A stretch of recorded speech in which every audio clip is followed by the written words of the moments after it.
Hey, thank you guys for coming out. It's a rip-roaring crowd. I need y'all to make a lot of noise and all that kind of stuff. Just kidding. Well, hey, we're back here at Lake Fork Marina for another one of our seminars. Mr. Mike McFarland, thank you for joining me as always. And one of my personal favorites, the legendary, the man, the myth, Mr. Joe Spades.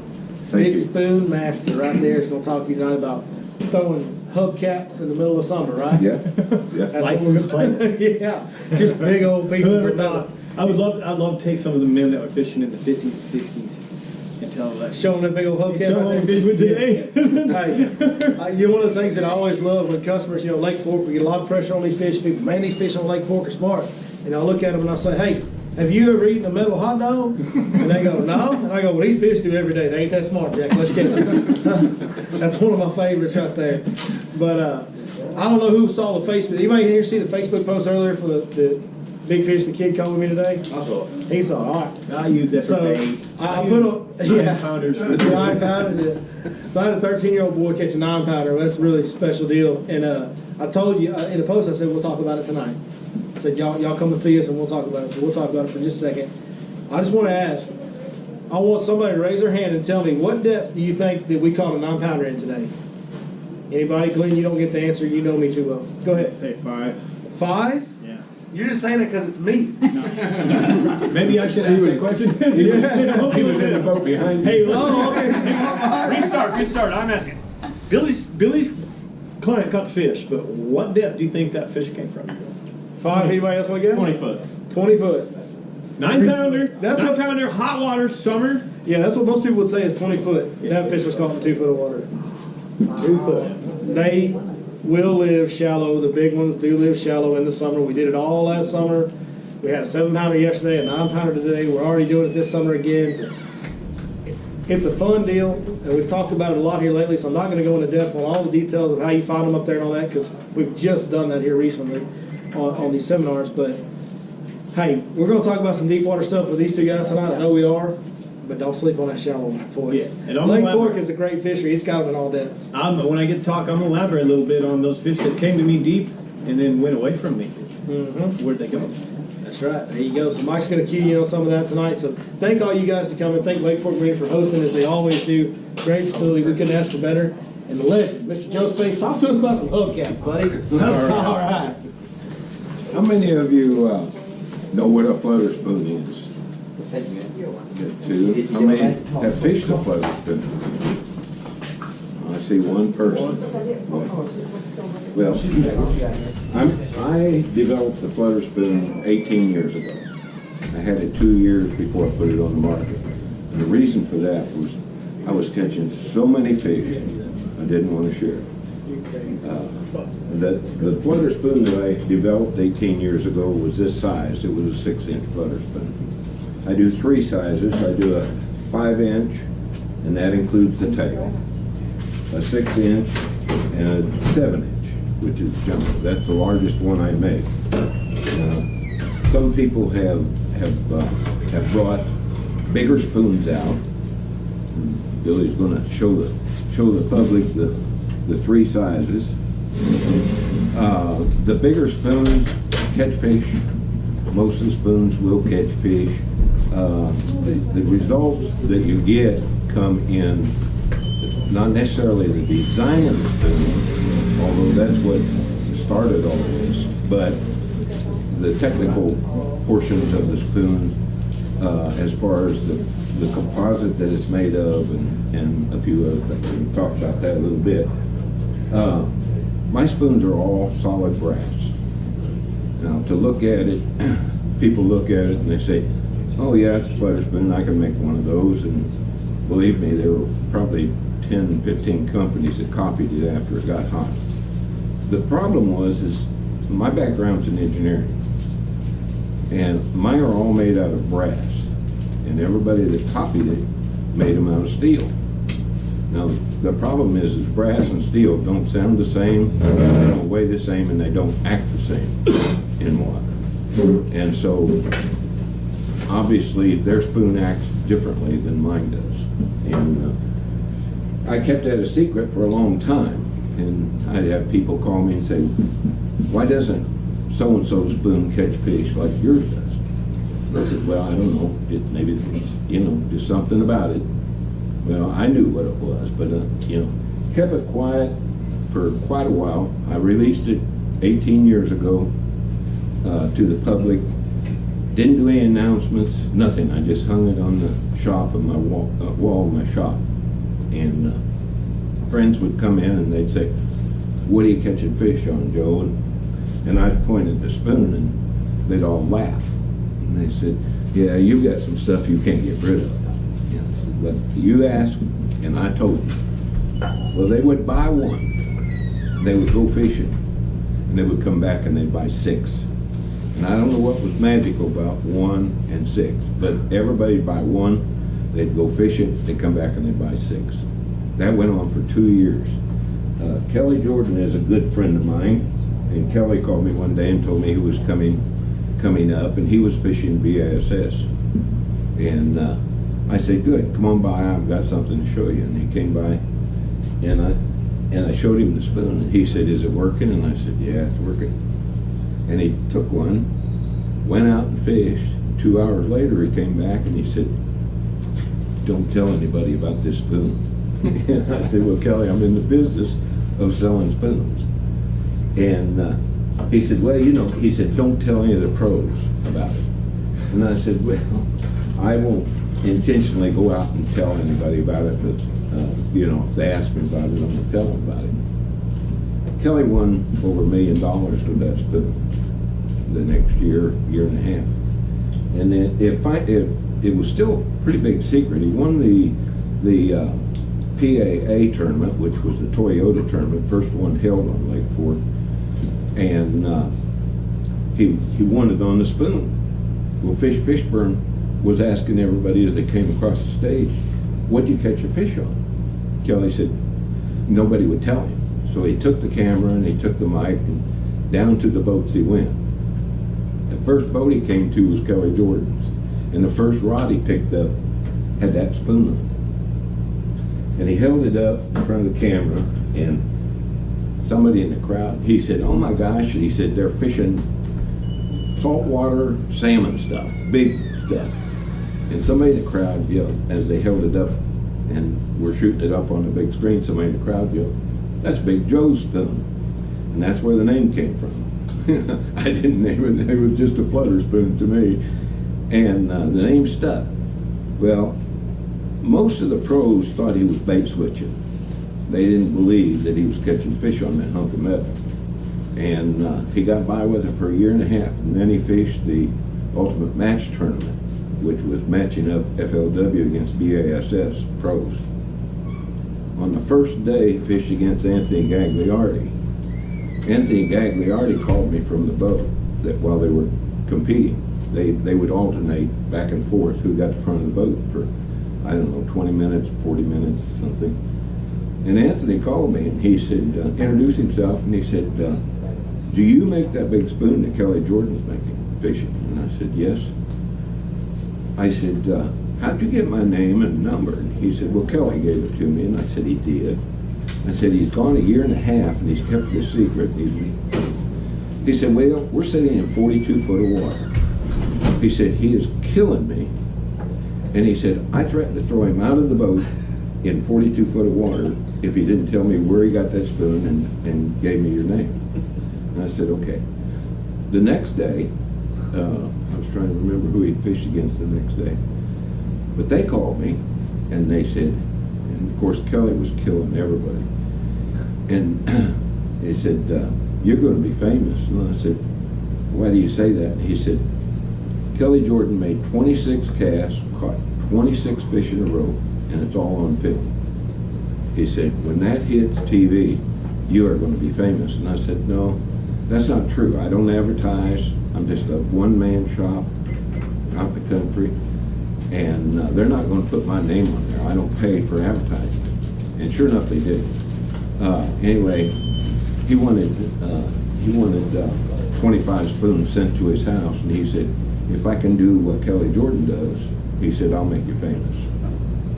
Well, the next day he fished, it was the final day of the tournament, and it was Kelly heads up with another man, and being old, I can't remember all these things, so The other man had 20 pounds of fish in the boat, and there was 10 minutes left in the boat, and Kelly didn't have a fish. Kelly got the front of the boat for the last 10 minutes, made 5 casts, caught 5 fish, and beat the guy.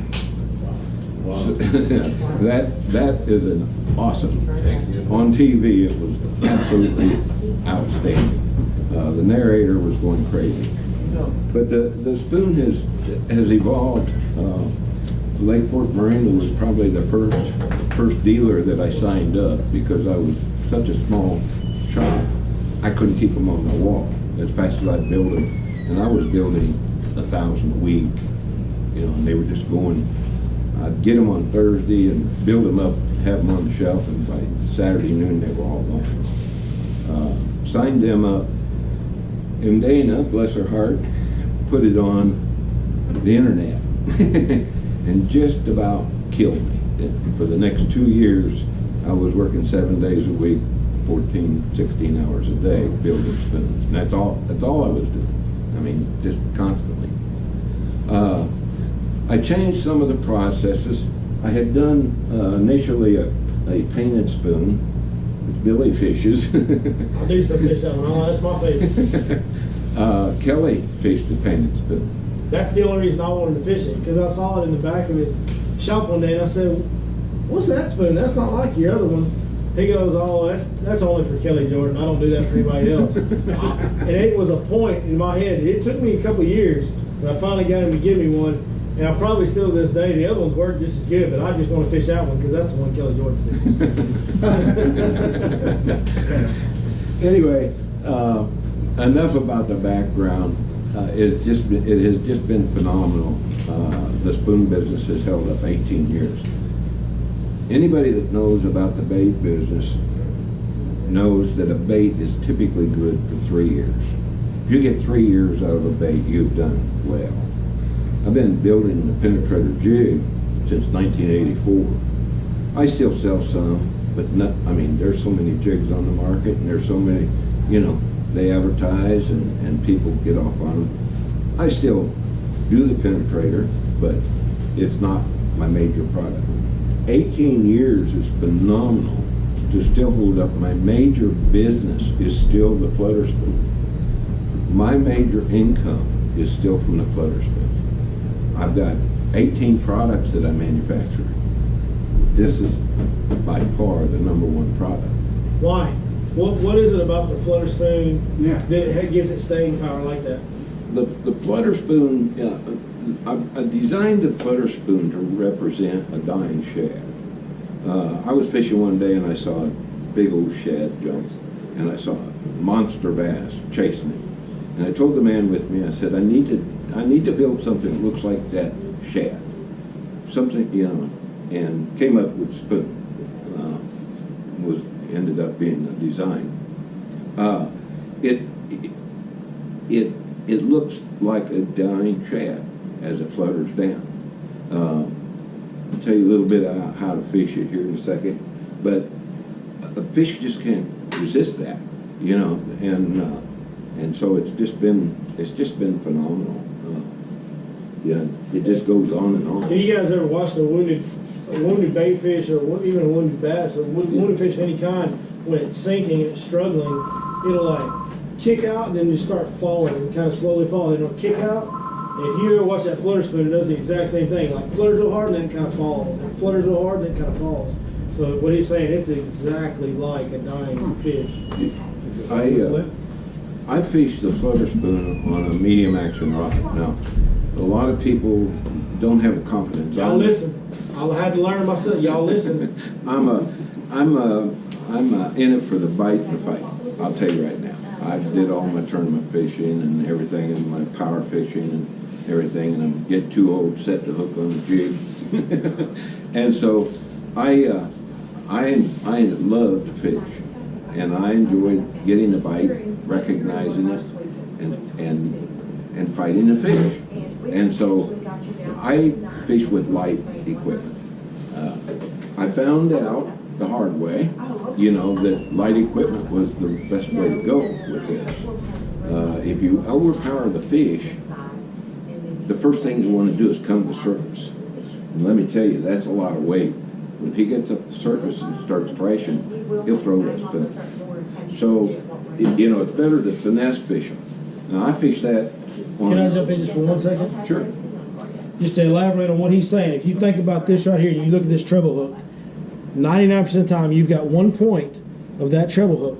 So you have a hook that's only this big. Everybody see what I'm talking about? That big, and you've got all this weight. That's a whole lot of leverage on one little point that's holding you. That's what he's talking about. That's exactly right. I fish it on a medium action rod. I recommend you not go over medium heavy. Absolutely not a heavy, because you'll lose every fish you put. And that's the first thing people think. It's a giant bait. It weighs a ton. They want a heavy rod to cast it. Yeah. And make it easy to handle the bait, but it's the wrong way to do it. This bait you launch. You don't cast this bait. Lob it. You lob it, launch it. You know. Kind of like the Alabama. I also, yeah, that's right. I also fish it on 15 and 17 pound test monofilament. Do not fish it on braid. You will not hook up with a fish with that spoon on braid. Number one, there's no stretch in braid. First thing you do is jerk it right out of their mouth. It'll just come right out. I throw the spoon out. When it hits the water, I leave my spool open and let it do its thing. You fish it on slack line. Now the spoon will flutter all the way to the bottom and take line off your spool as it going. When it hits the bottom, then you point your rod at, your line will drop out and reel up your slack. Then I usually start with short hops, just bring it up. But every time you bring it up, you want to drop your rod tip and give it slack. It'll swim up, and then as soon as you drop your rod tip, it'll actually back up and then flutter to the bottom. If you pull on it, like Billy said, it'll shoot off, and then it'll flutter. You know, so there's a million ways to fish it. I don't recommend that you fish it straight up and down, although I have guys that do. I had a little boy last year do that. He had a broken ankle, but he wasn't going to miss the trip, and his dad and his brother were there as well. And little boy was just dry, and he wanted a big fish, and he wanted to fish that big spoon. And he literally was just dropping that big spoon over the side of the boat. He caught a 6-pounder, 7-pounder, and 9. But he caught 3 big giant fish. Yeah. Little big kid.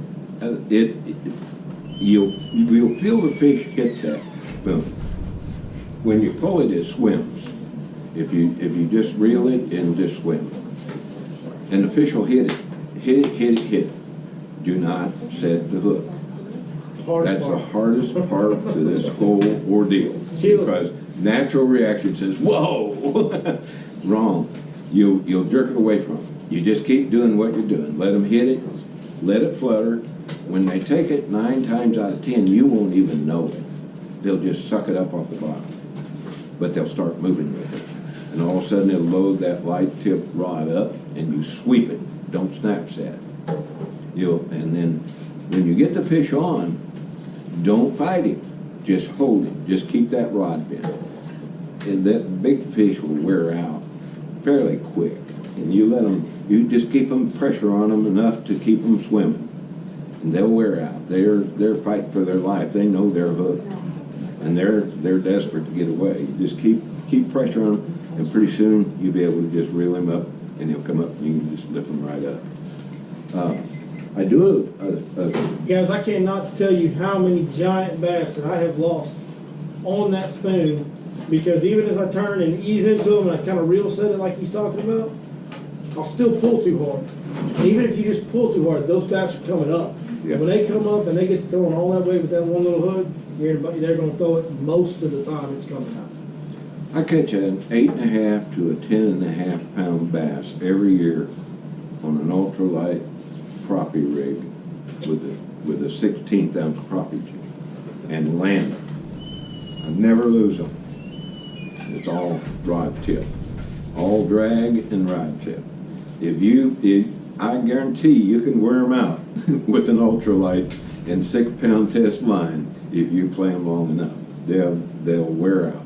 And you bring them up, and I did a show with Lee DeBoer when he was doing his shows, and I hooked a 8.5-pound bass on a 16th-ounce crappie jig, stuck the hook, and caught that fish. And when it came up, they had the camera right down there on it. There was that little bitty crappie jig stuck in the roof of that fish, big old fish's mouth, and just reached down, lifted him, and pulled him in. But I do it every year. It's not hard to do. It just takes a little concentration. You just have to keep that rod bent so they can't get any slack and spit it. You know, with a heavy rod, you don't stand a chance. He'll get slack in your line, and he will get rid of that thing so fast you won't know what happened. That, or you'll put too much pressure on him, he's going to come straight to the top and spit it. So that's now I do this small spoon. I actually do it in all of them, but the small spoon, Billy's been very, very effective with the small spoon in a single hook. It's fishing as a grass spoon. And the reason for the single hook is it's easier to get in and out of the grass. Single hook, you can just, even on, and I, through his tutelage, fished even the grass spoon on a 6'11" medium heavy, 12-pound monofilament line, and I can still rip it, and it pops out of that grass really well. Yeah. And we worked with different sizes and different hook sizes all last summer to make sure that it got right where he would get in and out of the grass efficiently, and that's the deal. The first time I showed it, worked with Billy with it, I said, I showed it to him, and he said, that hook's too small. And I said, well, I don't think so. And he went out, and he lost every fish that he hit it. And he came back, and he said, I lost everything that hit it. And I said, okay, tell me about how you fishing this. Mm-hmm. I said, are you doing your standard Billy Lawson jerk, back up, crank, and yeah? He said, that's what I do. And I said, you can't do that with a single hook. Number one, their fish are already shallow. So if you force him, he's only got 2-3 foot to go before he's out of the water. I say, what you got to do is you got to fish a lighter rod, a lighter line, sweep it, set the hook, and hold him until he wears out. He'll either tangle up in the grass or he'll wear out. The next day he went out and I gave him another spoon with a bigger hook in it, and he came back and he said, I don't lose a fish today. And he said, I used the bigger hook, but I like the hooks, the smaller hook better. The bigger hook affected the action. Yeah. And it had better action with the smaller hook. Now I used the bigger hook on this one, and then I've got an even bigger hook to go on that one. Although I've had no request to fish the grass with that monster. I haven't fished the giant in the grass, but I will tell you this, I have gone to using the big one with the single hook, even offshore where there's timber, where there's brush. You would never want to throw a flutter spoon in a brush pile, right? When you put that single hook on there, even when it does, it doesn't snag near as much, and when it does, see this and this, but when that does snag, you can literally just let a little slack in your line, just kind of jiggle it a little bit, and it almost always just shakes free, and you raise it up out of the brush pile and falls right back down in it. And I mean, that's some fish that are seeing this. Those fish that are in that wood and in that brush, they don't see this. That's right. Nobody else is going to throw this. So you can take that little single hook innovation and kind of use it in some brush and some stuff where those fish aren't going to look at it and we'll catch them all. Yeah. You know, all summer. It's working. Yes, it is. The spoon, people ask me all the time, when's the spoon the most effective? I said, well, usually when it's tight on your rod. Yeah. And when it's in the water. And they said, well, that's kind of a smart answer. And I said, no, it's an accurate answer. The spoon, I fish the spoon year round. Yeah. It imitates a wounded shad. Bass are always interested in wounded shad. That's right. Yeah. Even during spawn, Yeah. I'm sitting on the points catching pre-spawn fish coming in, and I'm catching post-spawn fish coming out. They're hungry. They're feeding up. Guess what they're doing? They're eating shad out there. You know, they're coming straight out of the points right after the spawn. So yeah, I'm not fishing on beds. Although the first time I fished a single hook was on this, and I did a single hook, and I was fishing with another gentleman, and I told him, I said, I got a spoon here I need to try up shallow. I said, so get me close to the bank, I got to see if it hangs up on everything. And I was fishing this size, and I threw it right up in the brush and stuff. Well, I don't know whether it hung up or not, because an 8.5 pound bass jumped on it, and the fight was on, and it came out, and he said, well, will that work out deep? And I said, yeah, and I just turned around the boat and threw it out in 25 foot of water and hooked the next fish. And he said, you have some more of those? And I said, no, it's a prototype. And so I think I lost a friend there. Yeah. Well, can I fish it? No. I did all my own prototyping, did all my own field testing before Billy came along. And he's the one person that I could count on going out and giving it a true test that I felt like really knew what he was doing and would report back to me every detail. I mean, that's as important as whether he catches fish or not. If he can tell me what it's doing, why he thinks it's doing that or not doing what it's supposed to, and so I can tweak these things. I've got, I don't get to go out as much as I'd like to. In fact, I asked Billy today about a guide trip next spring. I don't get on the water enough to stay up with the fish, so I rely on he and Mike's posts. I learn as much from these guys as they'll ever learn from me. That's unbelievable. I mean, these guys study. I accuse Billy of having gills behind his ears. I'm pretty sure he goes out and swims with the fishes, because I've never seen anybody pay as much attention to detail in my life. And like I say, I've known Kelly Jordan since he was a kid, and Kelly was a good fisherman, and went in every night tournament on Lake Fork there was.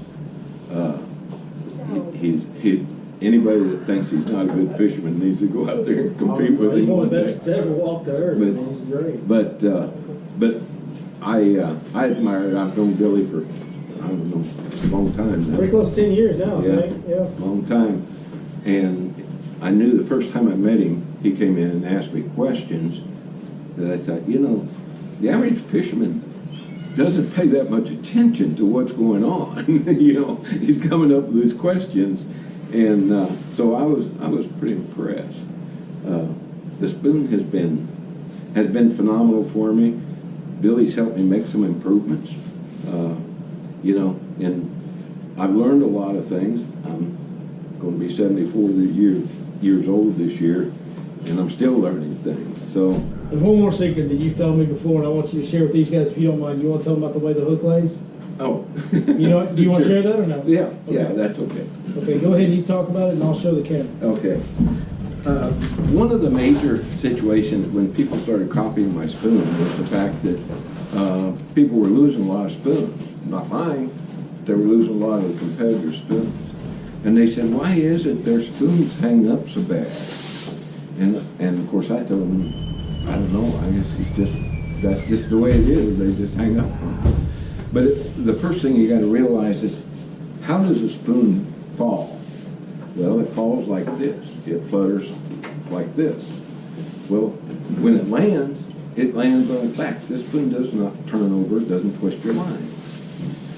So, obviously, you put the two hooks down rather than the one hook down. The one hook down is going to hang every time. Now, the same thing with the single hook. When you put a single hook on, you put it with it up, which means it's going to hang up a lot less than even that treble hook that with the two down. So that's a major, those are things people don't think about. We call those top secret guide tricks right there. But you've got to understand what your bait's doing and how your bait's laying on the bottom, or how it's entering a brush pile, entering the grass, entering everything. And the more you think about it, the more you can pick these things apart. Well, that was a major, and I kept that quiet for years and years and years. And then finally, Bassmasters put it in Bassmasters. there were a couple secrets, and one was that my spoon was solid brass. Everybody else made theirs out of steel. They saved $1 a piece. They were more concerned about the money than they were catching fish. So they saved $1 a piece. And steel's a lot less expensive than brass is. Can I, go ahead, And the other thing that I'd like to mention is I spend a lot of extra time making those tails. But let me tell you something, folks. That Mylar works. Anybody that tries to convince you it makes no difference, doesn't know what they're talking about. I've been doing this since '84. Big deal. The best invention ever to come along.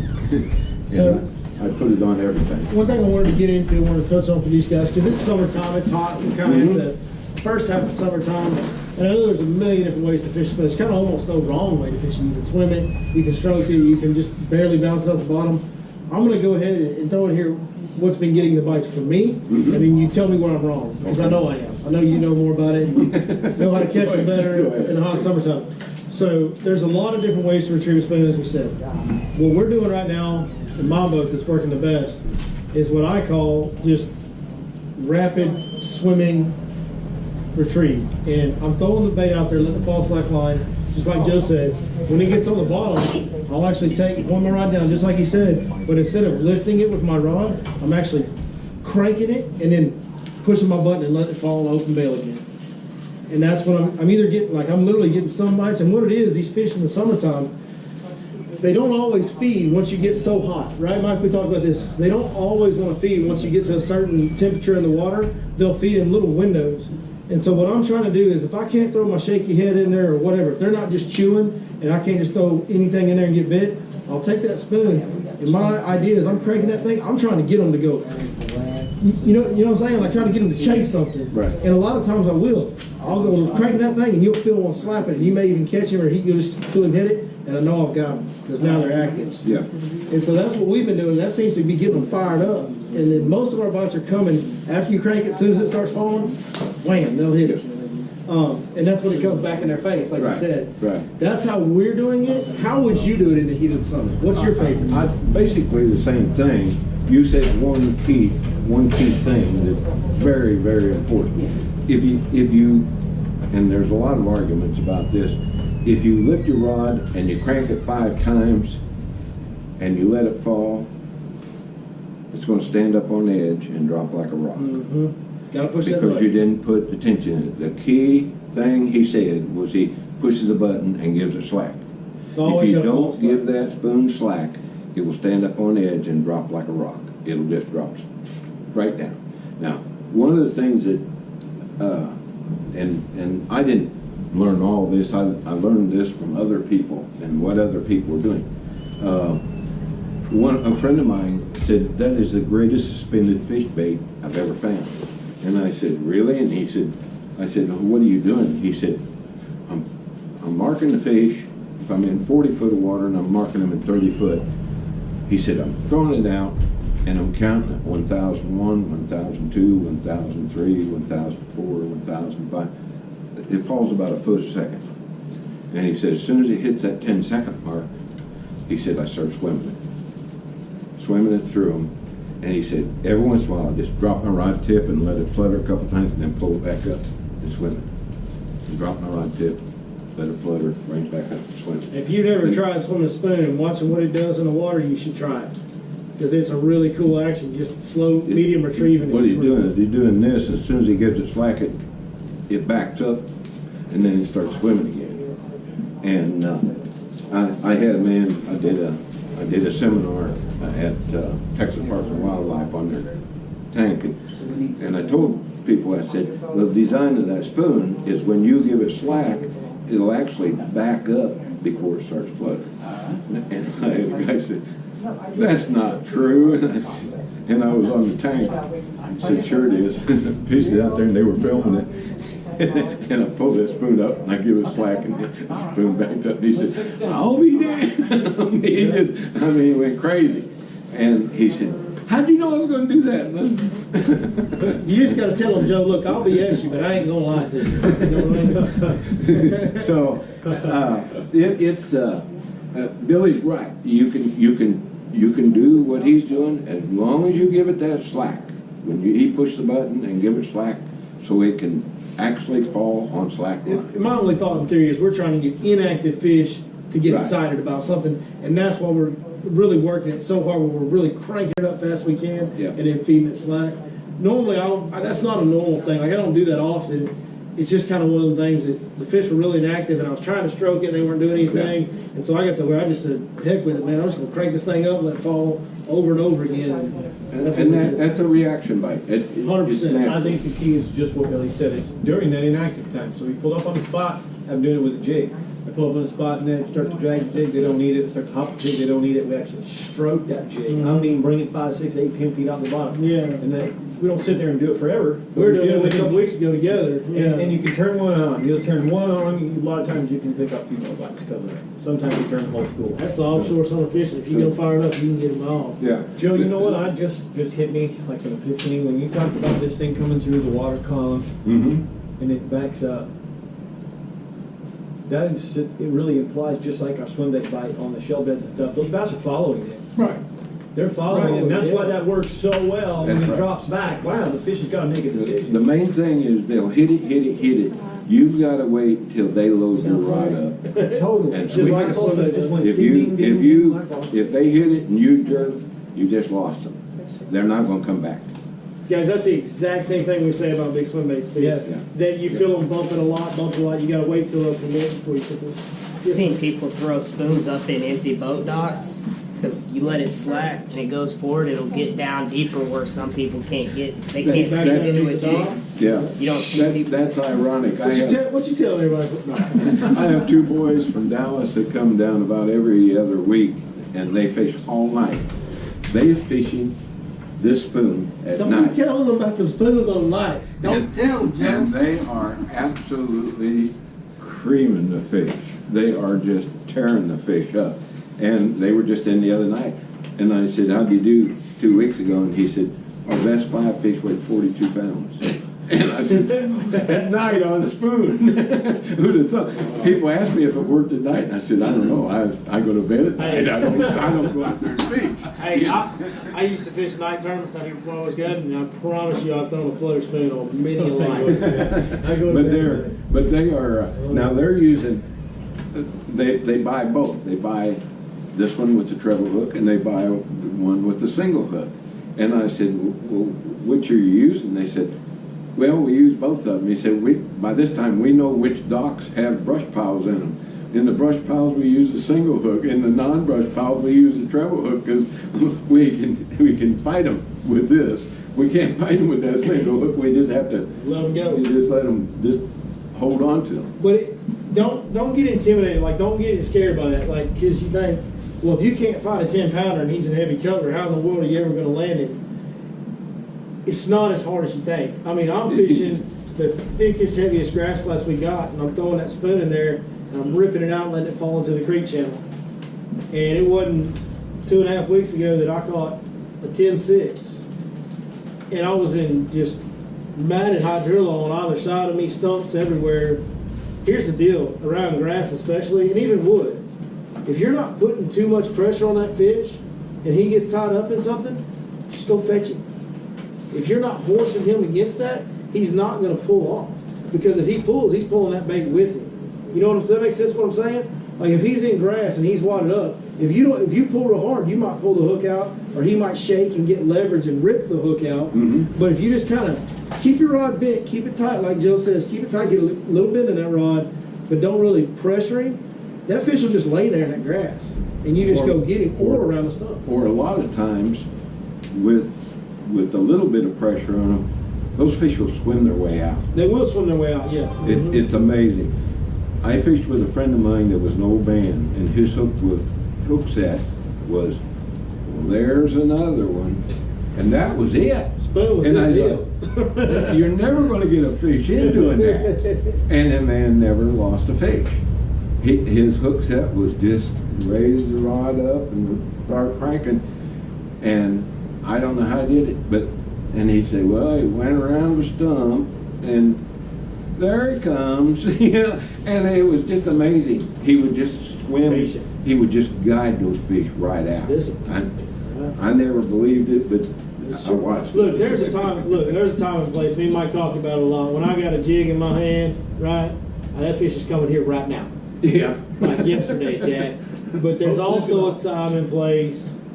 If you guys ever seen some of the winter videos I do when I'm fishing the Movement 80X or lipless crankbait or flutter spoon, which have what in common? Treble hooks, right? I got one small point and a solid piece of metal or plastic with some weight to it. I don't do all that, you know, and I've done that for years on a trap, but it took me a while to learn to do that on this, because I see this as a big bait. Like, everybody looks at this like, that's a giant bait, and it is, but what I got him stuck with, Yeah. it ain't giant. And so it took me a while to figure that out, and Joe helped me along that, but, you know, I've done it for years where I just ease into a trap fish and do this. So there's a time and place for different hook sets. It takes a little bit of practice, takes a little bit of discipline to learn it, but your landing percentage will go way up. You'll have a whole lot less heartbreak if you can get the discipline built into yourself to set the hook the right way and be conscious, paying attention Right. to what bait you're fishing with in the situation you're in. One other thing that you need to understand is if you're waiting for that fish to pull you, it's like fishing a frog. You wait till they pull you before you pull them. If you're doing that, your chances of hanging up a spoon and losing it are almost zip. I fished my prototype for 2 years and never lost it, and I know I caught 1,000 fish on that prototype. I've seen it, guys. That thing is beat to hell. It is. Beat It up. is. The nickel is scraped off of it, the tape's all gone, I changed the tape. There's no on it. doubt that one's made out of brass. There's no doubt. 'Cause you're It's all- down to the That's brass. all that you see, it's half nickel to here and the rest of it's brass. They just ate it off. It's dented, that spoon is actually dented. That's how many fish that spoon caught. I've had people try to buy it from me, collectors. I know I can't buy it, but, you know, one of these days, hopefully it's a long time down the road, when you pass away, would you wheel that to me? Can I get that? Can I get in your wheel I got space? 4 grand. I know you do. I know you do. Does anybody have any questions that I can answer? I'll Okay, that means you did a great job. Here we go. Yes, my name's Glenn. Thank you very much for the information. I sincerely appreciate that. Couple of questions. Uh-huh, Is that available for sale at this location? yes. Yep, it's And actually- if you were fishing a tournament tomorrow, what size would you use? Sign me up. I'll see you after the show. They're actually right there on that Thank aisle, you. right behind you. Very much, I appreciate it. Yes, I was sir. gonna say, you got a lot of my money already, and you like keeping the walls at the most. As far as the reel, you mentioned the rod choice, medium reel gear ratios. You know, Preference? I'm not into a high-speed reel on that, because the last thing I want to do is put pressure on that Too fish. much. And so, I can, you know, I pay more attention to my rod tip than I do reeling. If that rod tip starts to come up, I'm reeling. It's not really a bait where they're gonna knock slack and you gotta catch up, you know, like Right. a jig or something. I personally use a 631, but I've grown, you know, like I said, through his toolage to be very conscious of I'm not really turning that reel handle. I'm turning that reel handle first to kind of dig that hook in, and then I'm kind of letting it go. You know what I'm saying? Letting them tell me when to reel. I have a question. Do you make those in different colors? Or is that your basic, your one style? that you That's have? probably the most popular color, isn't it, Joe? This was the color of my first prototype. My 2 biggest fish came on that, both out of 35 foot of water on the That's same his favorite. point. There you go. And it's the most popular spoon I sell across the country. But there is Is a silver a whole shark. wall of colors on this middle aisle, this next to the wall, this aisle right here. He's got a bunch, and he does like a bunch of different colors. He makes them. But that's the best one here. Well, as far as- it is, It's probably the most popular one. You know, I've been using the silver with the pearl sticker. It just looks just like a shad to me. right. This, Um, I attribute this to looking similar to a yellow bass. Barfish, right, with the Barfish. white belly and the chartreuse side. Yeah, that's right. But chartreuse is good. Chartreuse seems to be good Here's the thing. all over the Remember, country. they eat metal hot dogs. They ain't real smart. It's like, ooh, flashy. Let me get that. You know? That's exactly right. Oh, it's got a tail with it. Yeah. So Don't overthink it's silver. not, yeah, it's not brain surgery, it's just, It just, it's a fun bait to fish. I will tell you that if you're getting up in age, it'll work you to death. Now, the way I fish it, I locate my bait fish, and then I broadcast it. Listen, that's important. And then I lay it down and I play with the bait fish for a while. The brim, crappie, yellow bass. And then I pick it up and I broadcast it. Because let me tell you, that's the dinner table for those big fish. They're waiting for one of those fish to swim out there. They're not going to come up there and bust that crowd up because they'll have to chase them. So they're sitting out here somewhere waiting for one stray to come out there. That's all they're looking for, Yeah. one stray. And I want to... Let's elaborate on that just a little bit, because that's really important. Y'all hear what he's saying? He's finding the bait source and sitting on the bait source. Right.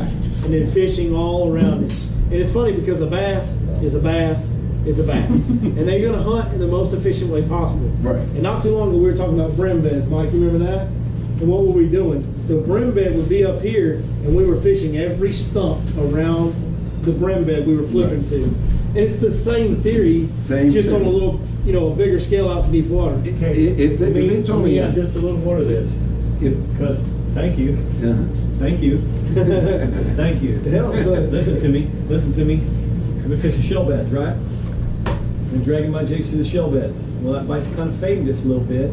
You just gave me the ultimate whack-em idea. I've been actually putting a flag waypoint and a cast tube to my shell bed so that we're about 25 yards off. We throw pass and drag through. Well, those shell beds now are being a food source. The bass aren't living on that like they were post-spawn. They were there post-spawn all day long for about 2 weeks. Now it's a table. Now they're off the edges. Tomorrow will be the first day I'm going to put my boat on the shell bed. shell The bed. food's there. And it, I mean... Hey, thank you. Thank you. You just helped me You know, a hopefully bass- solve. Yes. Now y'all know what we do. We're just trying to learn something. That's right. Again, I'm glad to follow, sir. A Thank you. bass only needs about Awesome. 6 inches of depth chain to think he's hidden. They're not brain surgeons. Right. You know. And they were 6 this in- big at one time. So That's 6 right. inches was the wall. In the That's right. And so this fish thinks he's hidden in 6-inch depth chain. You know, if you can get a 1 foot or 2 foot depth chain, you've got it made. I guarantee you, there's fish laying in that trough. They're out there watching that bait fish to come out so they can attack it without disturbing their dinner table. And it just, these are kind of things that, you think fishing's not luck anymore. You have to think like these fish. I tell you what, that's where I give Mike and Billy credit. They, I learned so much from these guys. Not tonight. We learned from you. And the things I learned from them now lets me go learn something else.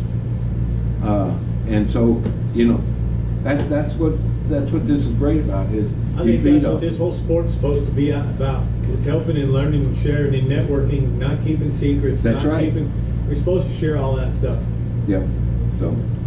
It's But rewarding guys, for sure. I'm about to talk to your legs All off. right. I was gonna do about 30 seconds Yeah. here.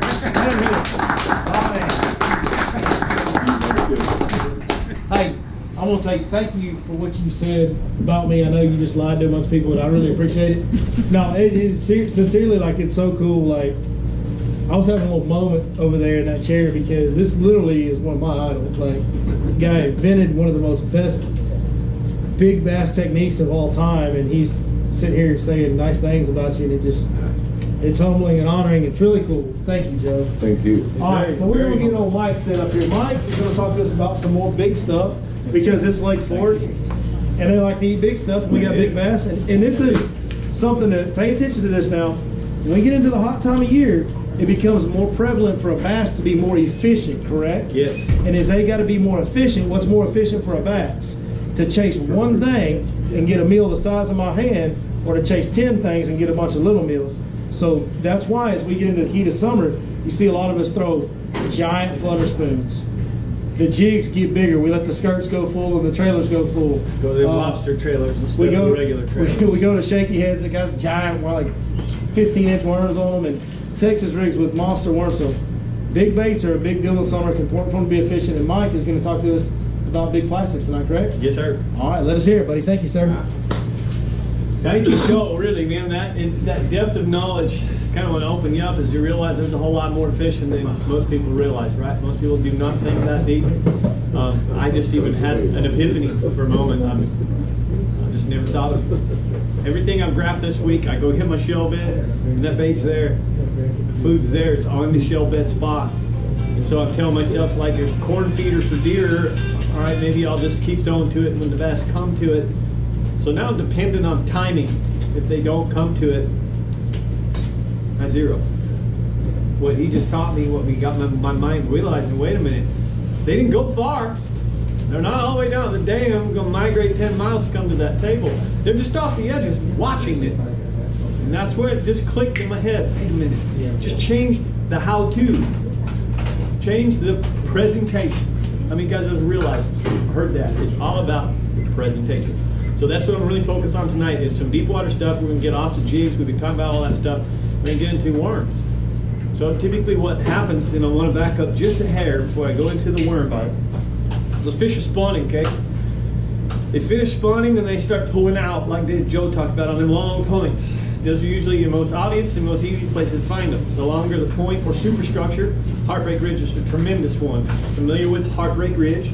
It's a very, very elongated superstructure with 4 humps. One final hump, basically what everybody kind of calls a public hump, ending in the creek with the heavy, deep trees. In that superstructure, within that superstructure, from all the way out in the creek tree line, about 500 yards in behind the island, is a section. It's called a quarter-mile lake. It's a source of fish. That same source of fish lives on that superstructure out all the way in the trees, winter, summer, migrates in, lives on that, utilizes that structure, migrates into that shallow water in those pockets and a little bit of birch for their shallow water pattern. They don't pack up and go to whole root. They don't decide, hey, glade sounds good, let's migrate all the way to glade. So all of a sudden you start realizing that you're narrowing that down. Now, the reason I'm bringing this up is what had happened if you follow both of us about 3 weeks ago and really got into it. Just a full-blown post-spawn bite on them shell beds. Those fish were all coming out, funneled out, and they had actually gone to a buffet and they were extra hungry. Hey, hold on a second. Hey, this wasn't just like a post-spawn bite, though. I got to throw this in there. Look, I'm talking about, look, you know what you've heard about Lake Fork when you say, man, we just sat there and we just whacked 5 pounders. Beat down. 5 to 8 pounders every cast. Beat down 7. For real. Like, I'm not, like, literally, I would go over there and we were kind of sharing it. We were using it together. And it's a spot that we've both fished in the past. But he dialed in to the pinpoint and then he messed up and showed me the pinpoint. And I was like, well, I'm parking next to you, bro. I didn't mess up now. But literally, I would be with my customers and as we were easing up to them, I'd see bloop, bloop, bloop, bloop, bloop. I go, there's 6. We're about to catch 6. Yeah. And you turn around and you throw it there and you go Catch 6 all for 6. 6 on 6 all 6. casts. And the smallest one Hey, shaking bait. the smallest one would be like 5-6 pounds. And I was like, it was what Lake Fork, like what you hear about back in the 90s, they used rolled up and catch 5-8 pound bass every. That is what it was. It was insane. And if we would have landed all the fish that we lost, my gosh. we lost so many. Because here's the deal: when things get to happen that fast and furious, and you got people that were, you know, for us, we can throw a jig out there and it's second nature to jack him and get him in here now, throw him back and get the next one. But when, you know, not to not guide customers in any way, but when they got a 5 pounder and 7 pounder and each of them got a fish, they want to talk and celebrate and take pictures. And I'm like, let's go. And then when it happens that fast and furious, they get in a hurry and then they mess up. What happens? And they make a Or mistake. even by the 4th fish, they're shaking. So the first fish is exciting, awesome. Thank you, sir. Yeah. By the 4th fish, then you're trying to hand them, the fish take pink, they can't. Oh my God, I can't believe this is happening. You start making mistakes. And so many mistakes, we lose some giants. The day I found it, we went 4 for 9. Before we landed, we're the smallest of the 9. The smallest of those 4 was 5 pounds. Had it come back, you guys saw. Had a day where we literally went 1 for 12. I'm not going to say names. Love you if you're watching this, guys. You're still my clients. We learned a whole lot that day. It hurt as much as me too, watching you guys go through that. But you have to. You have to lose a big fish before you'll ever catch a big fish. Honestly, no joke. I had 3 fish in excess of 13 to 14 pounds. 2 of them 2 feet short of the net. One of them, my fish, half in the net and half out last Monday. I was for the Skeeter event, and I told the guys that's okay. I don't like clients to grab the net. You become the guide. So I'd set the hook, and oh no, it's a big one. Oh God, it's bigger than I thought. Give me the net. He opened the net. He said, I'll get it. I said, no, give me the net. He said, I got it. I said, no, give me the net, then you're becoming the guide, sir. And of course, he made a minor error, tried to lift the fish. You never go get the fish with a net unless you're really, really seasoned and you've been doing it a long, long, long time. There might be that moment where you'll stab and grab that fish, but normally the fish are brought to the net. Anyway, so long story short, I had to soften him. He felt bad. He lost my fish. I caught 129 bass over 10 pounds. I could have cared less. Unless that was a new state record, it didn't break my heart. And I told him, actually, I was introducing you to put you eyeball to eyeball. And I go catch him with a skeeter. All right, back to I'm getting sidetracked. So, those fish, though, were like at a buffet at that time. And they were hungry, hungry, hungry. Post-spawn, hungry. So why was there 2 or 3 weeks if they were there all the time? They were there at 7 o'clock, 8 o'clock, 9 o'clock, 10 o'clock. Yeah. Because they were feasting. All right? And here's the lesson. My lesson I love to teach you. I want you to eventually think a lot like we do, because you're capable of it. But where'd they go now? They thinned. Well, Hey, there's a lot of ironically, people that understand how.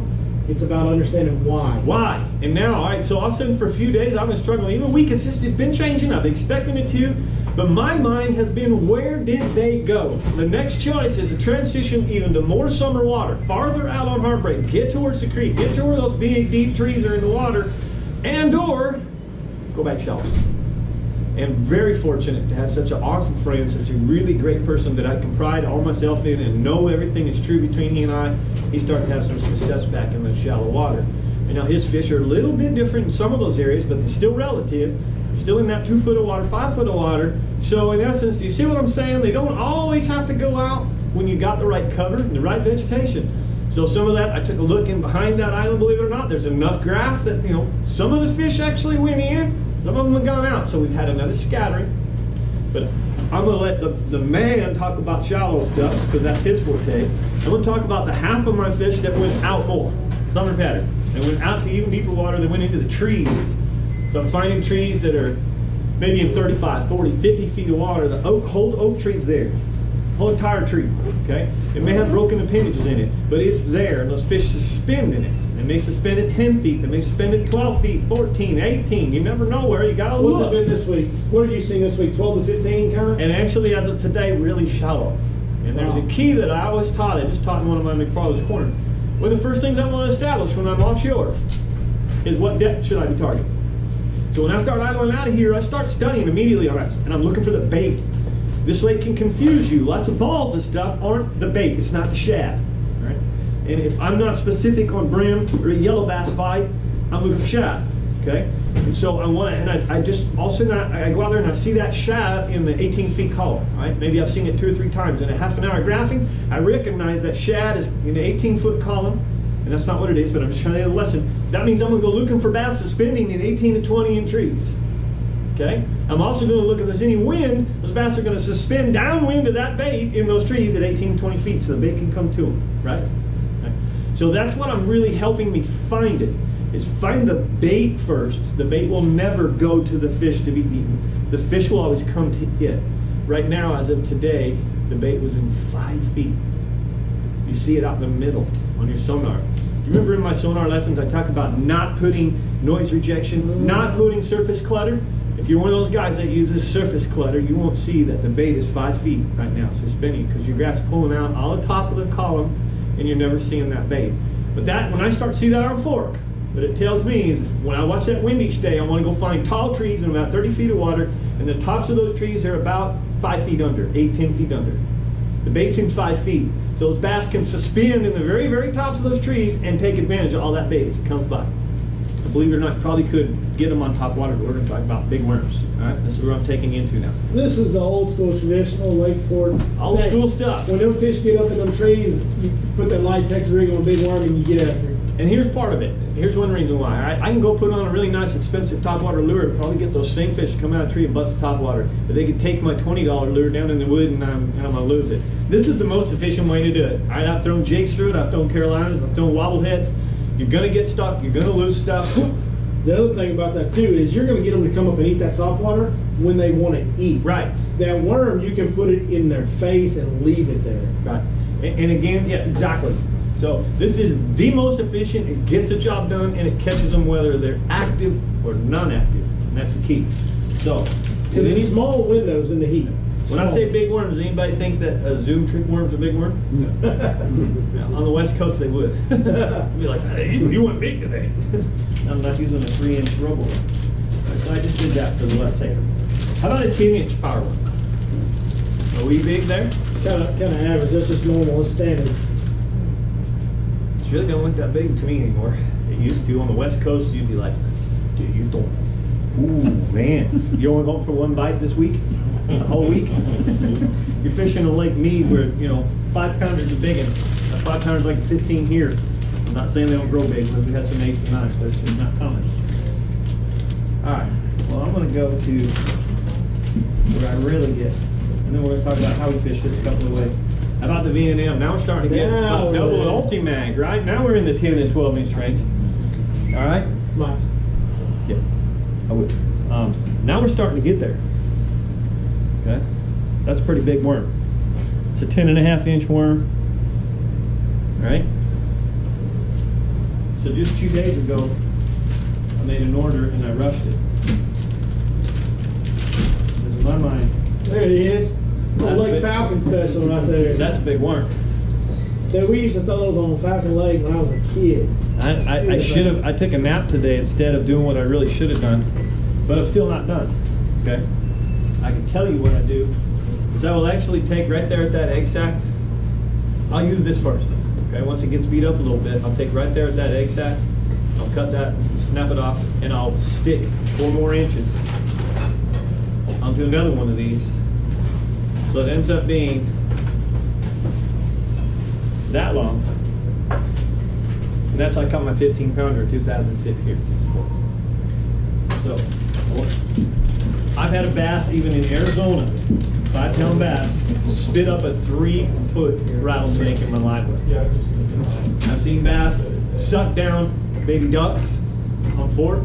I've seen them eat full-size females, mallard, the canvas, the brown one, not the green-headed brown. I've seen those disappear from Lake Fork. That's a big old worm right there. Man. That's the kind of stuff I'm talking about. And the new Lake Fork state record, 82-pound crappie. 2 pounds. 2 pounds. 2 pounds. That, you take I didn't get him. saw me. I didn't get him, but I'm going back after him. You know where it is. 2 I know where it pounds. is. How many times have we seen that? Big bass choking on something. So let's get to the first part of my lesson before I talk about the baits, how I rig them, how I fish them. Really like what Billy brought about. Why would a big bass want to eat that way in the heat of summer? Well, the bass is controlled by water temperature. It's a cold-blooded creature. So once that water starts to get warm, unless they can find a nice cool place or a nice thermocline establishes where they can live below, which we usually don't get on this lake.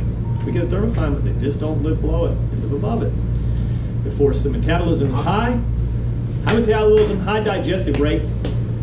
And if they go out and try and fill up on nothing but threadfin and shad, that's like that big old boy trying to fill up on saltine crackers. It just ain't gonna happen. All right? It ain't gonna happen. So they need sustenance. Now, fish, like Brian Dupachain taught us a long time ago, only has 2 things on its mind: survival and reproduction. It's first and foremost, it can't reproduce if it don't survive, so it's first and foremost its survival, which means its decisions that it makes on a daily basis is critical to success, growth. The bigger the fish, the more critical, and the more important that fish has figured out the do's and don'ts. That's why it got big. Okay? So that's why they're going to key in on that bigger bait. In essence, I don't want to run around this thing 4 times to get 1 bite. I'm going to be patient in these trees and wait to eat 1 crappie.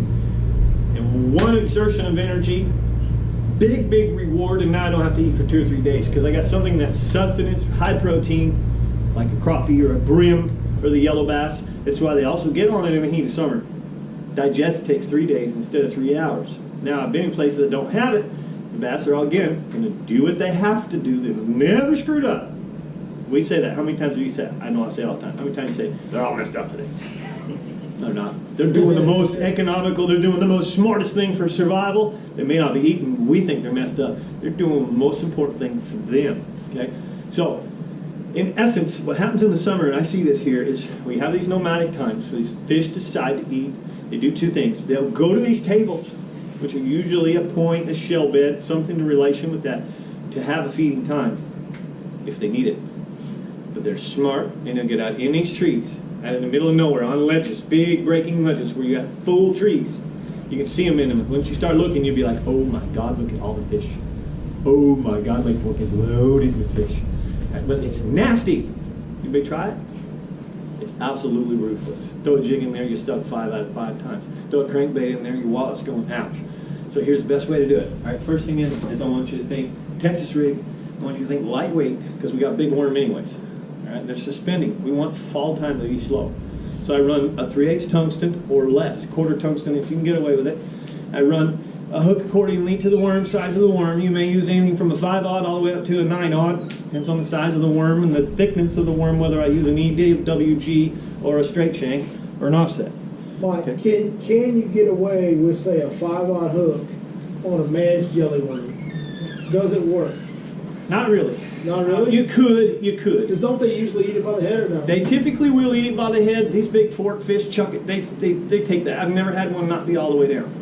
The bigger fish, 5, 6, 8 pound fish, they're But going you to might rip miss you. the smaller ones, Yeah, right? yeah, you might miss it and have some hooking issues would be my more concern. Yeah. When that worm gets sucked in, it's all balled up in their mouth.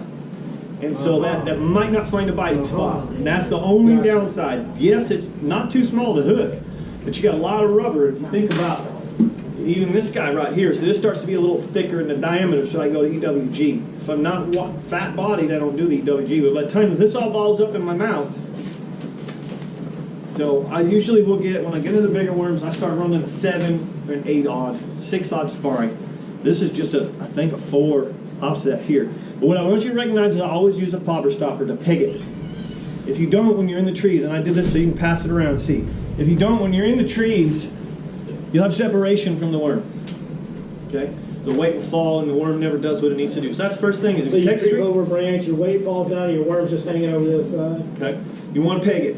So the Texas rig is the most successful way to come through the trees. Right?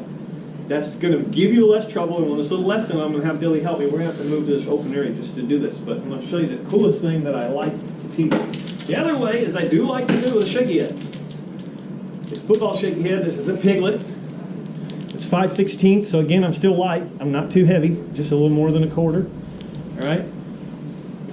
I love how she does that. She doesn't do the 3/8 on it. She does those. She's like Aaron Weird Martin. numbers. She She is like Aaron Martin. The other odd numbers, you know, I love it. That's why I love her. Aaron Martin's one of my friends. So, this is going to give you trouble. It's going to hang up with a lot of the V's. And that's what happens, okay, is you think of these appendages as V's. You cast into those heavy trees, your line, maybe your bait didn't even go to the tree, but your line began to sink and drape the tree. Right? I have some clients, sometimes their line will bow in the wind. And they'll go, why did I get hung up all the way over here when I cast over there? Well, the bow went like this. The bow sank into the tree limb over there. When you were pulling, the worm was actually going that way. Right? So, your choice of worms doesn't really matter. There's a couple, 2 or 3 colors that I like. Red shad, one of my favorites. Blue flag from Lake Fork, no. Can be blue fleck. I mean, there's a no-brainer with the blue fleck. I did have a blue fleck here. And then here's the best color on this lake. Plum apple. Plum apple. But these colors right here, red shad, plum apple, and grape are my favorites. Okay? So you got red shad, plum apple, and black grape. Is that a man's plum apple? Yeah. Yeah. I got me some stuff for tomorrow. You gotta let your boy know before you make orders like that. I got them. You know me. Mm-hmm. When this commodity stuff, I don't order this one at a time. I don't ever order it one. I got back stock. There's nothing worse than running out. It will be good until Got next back July. stock. All right, so you got that one going around. I did bring one of the favorite colors, and I love it on this lake. I did have it on a shaky head. So this is on that little shaky head right here. Blue flag. You can't go wrong fishing that on Fork. Now, you're wondering if I said that hangs up in the trees, probably. You're probably wondering, why do I even do it here? Well, because I'm on Fork and I like to be versatile, and I'm not going to talk about shell beds tonight because we've talked a whole lot about them. But that's my replacement for the shell bed parts. So it's pretty rare for me to actually throw that through the trees. I'm going to teach you a lesson how to come to those trees in just a second, actually how to come through a lot of stuff. But that actually has been replacing my jig bite. When they won't eat the jig, I go to that in those shell beds. That shaky head on a lot of offshore structure, when the fish are relating to bottom on the structure, that shaky head's been like the deal here lately. Okay, so now let's see if I can have Billy, you probably want to move that camera just a little bit. What we doing, brother? Now search me. Search. See how you can get slack quicker. His rod just goes all the way straight. So, but I want you to focus on the bending of the rod. So stay right there. As I actually make my cast and I start to lift this, immediately I'll realize, uh-oh. Okay, you watch the rod tip bend. Focus on the rod tip. I start to lift the worm and I say, ooh, that's solid. And very finesse-like. I go on and off. Boy, just barely. On and off, okay? Right at that particular point, I got a decision to make. Now, well, let me see the bait. This is what I want you to see. So, if I just pull, see that rod how it bends when I pull? See the bend? I'm not even in the tree yet. I haven't even reached the top. I'm loading. I feel the top, man. I embedded it. Sir, I'm stuck. Back up and chunk. Those hooks want to get me. They want to put a hook in me today. You're not burying it, bro. I don't think you put the hook in a plastic I before you shouldn't go really jack. have to. I shouldn't really have to.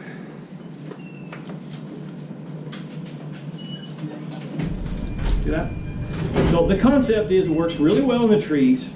I'm going to make a little demo of a tree one day. But the aspect is I'm having that free.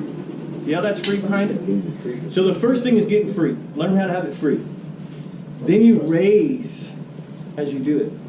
And you'll literally feel it climb the backside of that tree. It's climbing, it's climbing, it's climbing. It's a learned feel to feel it come over the top. So you start shaking at the bottom of the bottom to get the top. Boom! You feel it come up over the top of that tree. That's the time to push that button and feed about 3 feet of line. We're talking about 20, 22 foot deep trees or 22 foot tall trees in 30 feet of water, right? I want that to fall. It's done 2 things. It's made a whole lot of ruckus, banging and clunking its way up to the top. When it comes over the top, it falls straight back down. I learned this by doing demonstrations on a lot of tanks all across the West Coast. Bass Pro Shops especially. If they'll follow a bait to the bottom, most of the time they'll eat it. We learned that by accident, just kind of ironically. That fish followed to the bottom. That's why wacky is so good. It tends to draw them to go inspect. If they go inspect, usually they'll eat. So the object now, I go out. I'm going to launch my boat. With my sonar, I'm going to establish what depth is the shad bait that I want on. All right? Then I'm going to go into those trees and I'm going to look for the fish accordingly to that depth range. They're going to set themselves like ambushers, like mountain lions in those trees. Where are those trees? They're all the way out usually in the creek. They're usually on the very, very end, like Chicken Ridge. Chicken Ridge goes way, way out there. You get to the end of Chicken Ridge, it's about 22, 28 feet of water. When those fish finish on Chicken Ridge, they've got a choice. Some of them go back in shallow water. The rest of them go even farther. They go just a little bit farther out, about another 100 yards off Chicken Ridge into the deep water trees, 45, 50 foot of water. Get out there on that main. Get right out there in that main stuff. That's where they summer. That's where they winter. Spend a lot of time. Most of the time it's real creek oriented, and even creek, you know, it's really unique creek bend oriented. That's it. Bends. Yeah. Bends of the creek way out there. But get yourself some of those worms. Start small. It's really, really hard. Like, I know a lot of guys don't have confidence in jig. It's really hard to get a jig going. Okay? The best way is to fish with one. Go to a farm pond and catch a bunch of fish on a jig and you get some confidence. I can tell you with a worm, you're probably better off to start with like a 10-inch power worm. Yeah. If you're already going, oh, this thing's huge, definitely start with like a 10-inch power worm, catch a few fish, get confidence going that route before you start up Well, look, the track record of that bait on this lake is hard to argue. That 10-inch power worm, blue flake 10-inch power worm, Can't beat it. it's caught so many fish and big fish on this lake. Can't beat it. But, you know, like I said, don't be also afraid as you get better and better, you start to like it. Don't be afraid to make it. They're 16 inches. I've seen 22-inch worms before. They're that big around. I wouldn't throw it on pork. It's just not my avenue. They don't eat snakes enough. But don't be afraid. Don't be. They do. It's you're looking for that. That's what Butch Brown's really good at. You're looking for that one scenario, something like that. When you start getting that crazy, you're looking for one bite a week. And you're that kind of fisherman, and it's different. There's a time and place for that too. But any questions so far on any of that? You just get anything out of that? Any questions on anything? I know we've been here a long time. Remember to just be finesse when you're in the wood. That's the biggest thing I think at all my clients. If they're asking what's the #1 tip fishing for wood, be more finesse fishing, at least as the bait's coming through. Take your time. Take your time, it will come through it. And that's, again, to what we talked about in the very beginning was when those fish are active, you can catch them on a spook or something, whatever. Right. But the deal with the worm is it will catch them when they're inactive, but only if you leave it in their face long enough. Only yearly, that's what I said. So I talk about climbing the tree. Bees. Don't throw into the tree and go, oh, I'm in a tree. We'll climb the whole tree. Take your time. Climb it in intervals. Let that worm hover How in many, that tree. Mike, how many times on this pattern have you known that your bait is over a limb? You know it is, and you get bit. A lot of times it's why I do let my clients throw Carolina rigs, because usually what happens is that the round weight is a real good discovery to clump through. And what happens is they'll get hung up and they're pulling on that weight, and that bass grabs that below and pulls it out for me.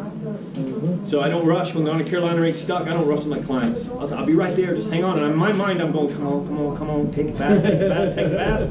You know, and I'll just about turn around and go, oh, never mind. They'll say it wasn't stuck, and I don't recorrect and guess it was stuck. That bass took it out. Yeah. Thank you. Yeah. Go slow. The worst thing you can do when you're fishing plastics is fish too fast. We've all heard this, all right? You think you're going slow, you can't go too slow, go even slower. Here's a measure. No one's ever, I just know this, nobody's ever given us, or at least me, I can't think of anyone ever gave me a measure to how fast am I really fishing. You got a jig, you got a plastic worm or anything, here's how you can measure yourself. How much reeling are you doing?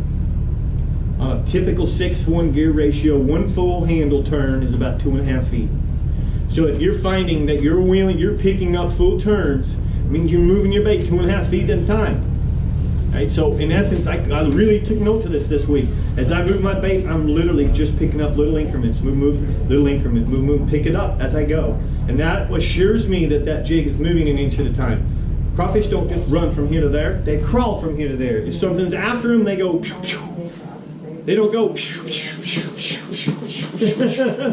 Okay? They go pew, pew, and then fall. That's what the snap of the jig is. Okay?